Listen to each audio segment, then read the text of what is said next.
ताज़ा तरीन वीडियोस के लिए चैनल को सब्सक्राइब करके बेल आइकन और ऑल नोटिफिकेशन पर क्लिक करें ताकि आपको मिले हर अपडेट सबसे पहले।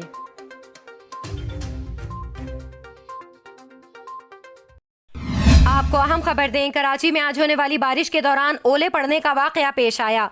मनाजिर इस वक्त आपको स्क्रीन पर दिखा रहे हैं। कराची के इलाके कोरंगी क्रेक में आज मूसलाधार बारिश के दौरान ओले गिरने के मनाजिर रिकॉर्ड कर लिए गए, जो ये साफ निशानदही कर रहे हैं कि मगरिबी हवाओं का मिलाप मानसून के साथ भारी नौयत का हो रहा है, जो इस कदर शदीद ठंडे स्टॉर्म का बाइस बना। याद रहे कि मानसून में जालाबारी होना कराची के लिए इंतहाई गैर मामूली बात है। यकीनन ये साल अनोखा है, जिसकी वीडियो सोशल मीडिया पर भी वायरल हो रही हैं।